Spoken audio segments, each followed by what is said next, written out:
American movies the Conjuring series दुनिया की सबसे कामयाब हॉरर फिल्म फ्रेंचाइजी में से एक है।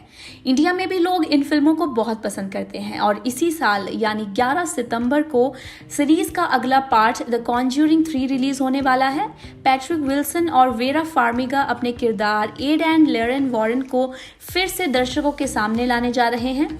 ये फिल्म आर्न शायन जॉनसन के ट्रायल पर बनी है, एक मर्डर ट्रायल जो कनेक्टिकट शहर में 1981 में हुआ था, जो कि यूएस में है। हॉरर फिल्मों के फैंस को काफी बेसब्री से इंतजार है इस पार्ट का। लॉस्वीट से लेकर बिहाइंड द सीन्स ड्रामा तक सारी खबर है आज हमारे पास। तो आइए देखते हैं जेम्स वॉन की सुपर नेचुरल गाथा की कुछ ऐसी बातें जो हो सकता है आपको ना पता हो। मैं हूं गरिमा तोमर और आपका दिल से स्वागत करती हूं हमारे चैनल बॉलीग्रास स्टूडियोज में। आखिर क्या है ये devil made me do it?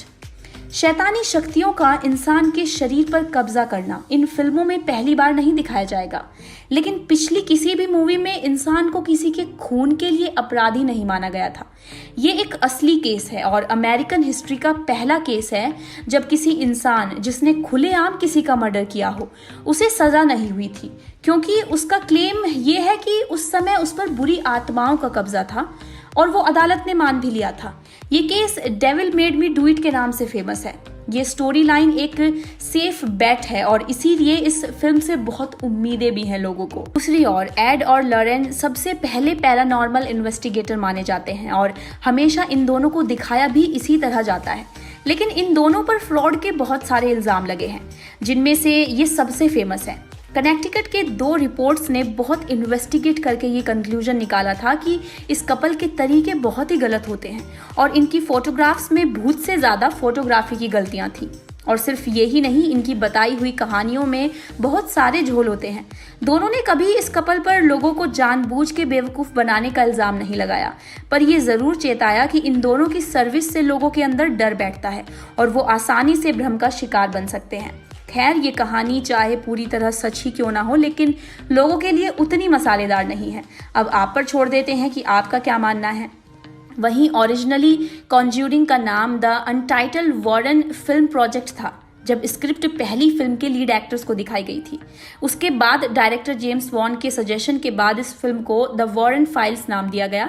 फिर अंत में जाके प्रोड्यूसर्स को एक नाम मिला जिससे सब लोग खुश थे और वो तो हम सबको पता ही है। वहीं कॉन्ज्यूरिंग फिल्मों की मशहूर डॉल एनाबेल इतनी डरावनी दिखती है कि अगर कोई फिल्म में देख ले तो रातों तक सो ना पाए, लेकिन जो असली एनाबेल है वो काफ़ी क्यूट है। असली डॉल एक रागेडी एंड डॉल है जो एक बहुत पुराने कार्टून कैरेक्टर के वजह से उस समय के बच्चों के बीच काफ़ी पॉपुलर हुई थी, लेकिन इतना कुछ भूतिया हुआ है कि अब तो शायद बच्चों को रागेडी एंड डॉल लेने से भी डर लगता है। पहली फिल्म की शूटिंग जिस घर में हुई थी वो एक सेट नहीं बल्कि एक असली घर था, पर जैसे ही मूवी रिलीज और उसके बाद हिट हुई, उस घर की फैमिली का जीना मुश्किल कर दिया था लोगों ने। उनके घर के आसपास लोगों ने उत्पात मचाना शुरू कर दिया, चोरियां भी हुई उनके घर में। अगर आपको ये सब ज्यादा लगता है तो अभी तो किस्से बाकी हैं। इनफैक्ट कुछ लोगों ने इनके घर के आसपास ब्लैक मैजिक और वुडू डॉल्स का इस्तेमाल करना शुरू कर दिया था और बहुत लोग आत्मा भगाने के लिए इनके घर पहुंच जाते थे। उनका घर एक सर्कस बन चुका था और इसीलिए उन्होंने डायरेक्टर और प्रोड्यूसर्स पर केस भी कर दिया था।